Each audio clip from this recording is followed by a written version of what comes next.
Good morning. Welcome back to my channel.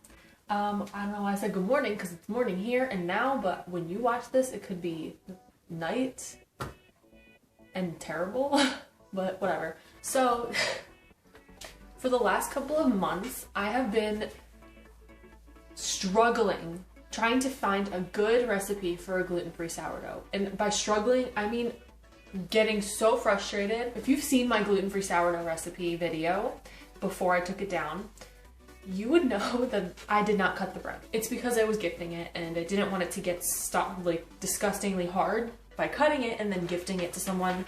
I did so much research for the last couple of months. Since I made that video, I have done so much research on gluten-free sourdough baking and just gluten-free baking in general because this is a whole new territory for me. And I am trying so hard to master it because if I can master a gluten-free sourdough that is non-gluten-free approved, I'm sure that the gluten-free community will be very happy about that because it'll taste almost like the real thing, but without any gluten. So people with celiac or people who just can't tolerate gluten will be very good off. And I'm really hoping that I can figure it out. To start this long, maybe potentially long, potentially short, I don't know how long this is gonna be, journey to figuring it out, I'm gonna start a little series trying to master a gluten-free sourdough. And by doing that, I'm gonna be combining all of the research that I found, incorporating that into a recipe, and maybe down the line we'll figure something out that works and we'll do it together. But in order to do all of that, first thing that we need to do is get a good gluten-free sourdough starter. And as you probably know, if you watched my previous videos, I had a gluten-free sourdough starter and I thought it was healthy, I thought it was good, but lo and behold, as amazing as the gluten-free one-to-one baking flours are, by whichever brand it is, they are great to use for cookies and for basic yeasted breads and all of that, but there's xanthan gum already put into it. And xanthan gum, as I have read, is great, but also terrible for baking gluten-free. It can make things very gummy, as is what my issue was. It can make things just not turn out the way they're supposed to, especially because if there's so much into it, it just messes up the chemistry of the baking. But ultimately, what I decided to do was go down a gluten-free sourdough starter route that was gum-free, everything-free, just a simple flour and water, and have that go for about 2 weeks until it is nice and ready to use. So basically, I found that out of all the gluten-free flours that you can use, the best one for gluten-free sourdough starters is quinoa flour. And that's because it's nutty, but also has the right amount of earthiness, and it also it makes the taste work better, and plus it has enough of that natural yeast happening in it already that makes the starter actually work well. So, this video is going to be showing you how to make a gluten-free sourdough starter that's actually fairly easy, not that expensive. I think I paid $6 for the bag of flour that I used. I can link the exact quinoa flour that I used. Yeah, I believe it was $5. The one bag got me through the entire starting process of the gluten-free sourdough. And it turns out that when you get to the bread portion, you can use the quinoa flour in the bread if you'd like. You don't have to, so if you run out on the starter, you might want to stick your starter in the fridge until you can purchase another bag of quinoa flour. But if you have plenty on hand, it's perfect. It works well. It's not too bad with the price. It's pricey, but it's not too bad. I'm trying to justify it for my own means. But yeah, so this video is going to be me showing you how I started from just a simple flour-water combo and got to this nice gluten-free sourdough starter. So I'm going to show you a little bit closer up. I don't know if you can see the bubbles in there, how airy. This is after about 12 hours sitting, so it has already gone through the rise. But here we are. Oh, I'm going out of frame. Here we go. Yeah, so here's the bubbles. I have some better footage that I'll show you, but let's do a top view. Look, you just saw that bubble. Look at those bubbles popping. Yeah, see? She's doing well. But yeah, so I'm gonna show you how I made this. Just a warning, Some of my footage is a little weird because I was trying to hold my phone right here because I was too lazy to come and grab you, my camera tripod.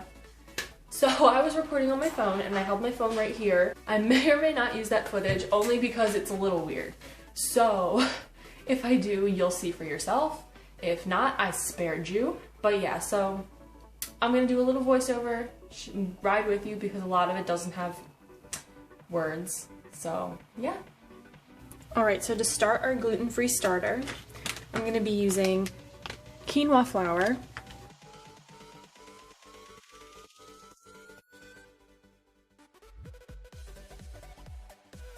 we're gonna do 75 grams of quinoa flour.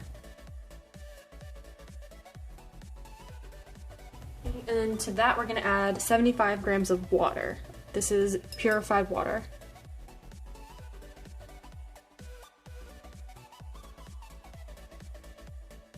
Now we're gonna mix this up super well.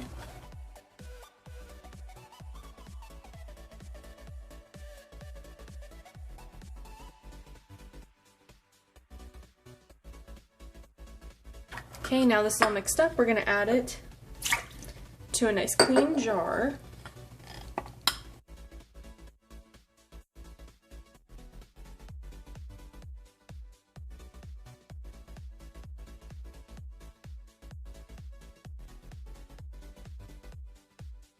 Right, so now that this is in here, obviously it doesn't fill up the whole thing, and now this is gonna sit for about 2-3 days. I'll check up on it every single day and show you guys what it looks like. But yeah, so it's gonna sit until it starts to activate.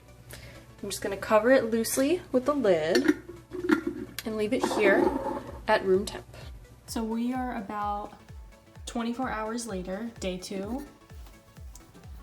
Got a few bubbles happening, not too much.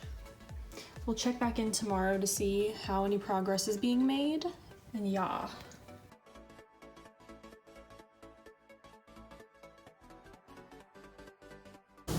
Okay, so today we're at day 3. As you can see, let me just flip it. We got lots of bubble action happening down here. When you open it, you can see there's bubbles at the top. And then it's also starting to get a very pungent smell. It smells like quinoa, but it also smells like fermented quinoa, which I've never tried before, but I'm gonna assume it smells like this. Alright, so here we're gonna be feeding the quinoa about a 1-to-1 ratio. So the first feeding that I did was about 4 days in, and I did 50 grams of quinoa flour and 50 grams of water, a little bit less, whatever, you'll see. So first I'm just gonna scoop it right in, get it onto the scale, get it measured out, add in some water,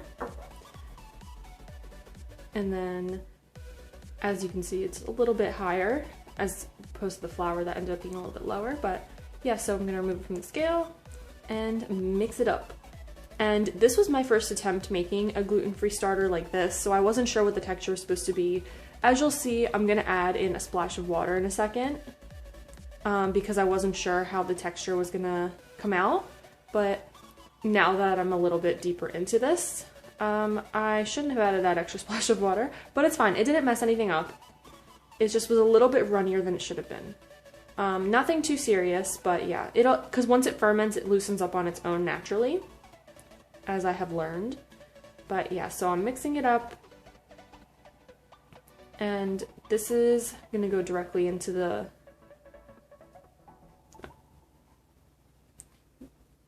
oh yeah, also I forgot that I added in a splash of quinoa flour in there because I realized it was too runny. Okay. Yeah, but this texture that you're seeing is pretty decent. It's not bad. This is just my first go at feeding the gluten-free starter, the actual correct gluten-free starter. I just dumped out some of the old starter, so I discarded some. Alright, and then now I'm going to, this is the weird footage where I tried to hold it in my chin. So if I don't put it in, you know why. But yeah, so I'm adding in the the feeding mixture, which was the 1-to-1 flours. Not 1-to-1, but like 1 to 1 water of flour. Adding that into my already active starter, which you are losing visuals of. My camera's going rogue. But yeah, so here I am adjusting it. I don't know if you could see this. Maybe I'll put it in just because it's pretty entertaining. Yeah, so here I am mixing it all together. Okay, and adding in more flour. But yeah, so here I am mixing it up. And losing visuals again. But I caught it. Okay. And there we go. That's my fed starter for the first round of feedings. And there. Alright, so today's day 6. I missed day 5, but I don't know if you can see this. Look how bubbly and airy it is. But I'm going to feed it right now. You can't really see much on the side. It's a little bit dirty over the edge, but yeah, so I'm gonna feed her right now. All I'm doing is 50 grams of quinoa flour, 50 grams of water, pouring out half of this and feeding that, pouring it in there. So yeah, it's really simple. Maybe I can try to show you again right now. We'll see what happens, but yeah, okay.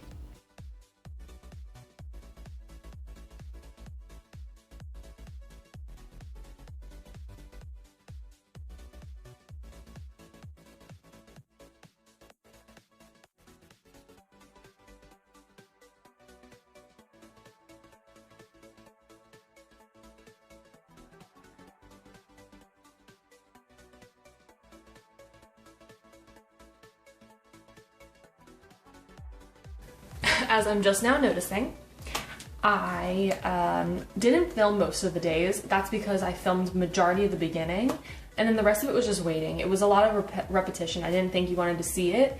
It was mostly just, basically, let me just draw you out a timeline. So first, I fed it, and then I let wait about 3 full days. So on day 4, that's when I fed it for the first time. Day 4, you saw, it's a little, it's a weird footage. And then I checked on day 5, which was the next day after the feeding, before I fed it again, and you saw that it was really bubbly and airy. And then, I don't remember the day after that I showed it. I think maybe like day 7, day 8, I don't know if I said that, but it was a good amount of days later.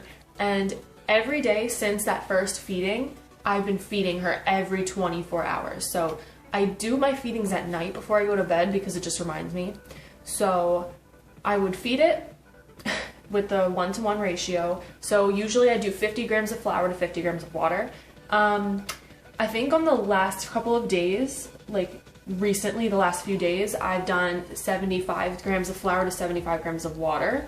That's just because I wanted to increase the volume of the starter and how much was in there because it was just a small amount. So I wanted to make sure I had enough to make my breads. So yeah, basically it was just every single night after that 4th day, I was feeding it consistently. And when you feed, you want to discard about half of it. And by discarding, you literally just throw half of it in the trash. Especially in the beginning, you don't want to use that discard because it's still not ready. But once your starter is active, when you discard it, you can use that discard for pancakes, you can use it for baking cookies, you can use it for absolutely anything. It actually gives everything a really nice flavor. But yeah, so that's how you make a gluten-free sourdough starter, and I've been learning just as much as maybe I've taught you. But yeah, this adventure is a new one for me, and I hope that you enjoyed watching me learn a little bit, because this is actually very fascinating, and I love baking and I love science. So actually, I don't love science. I love baking science. Thank you so much for watching this video. I hope you enjoyed it. Stay tuned next time to see my baking adventure, my gluten-free sourdough adventure, because I'm really excited to start this. Make sure to subscribe to my channel if you haven't, like this video, and I will see you next week. Bye!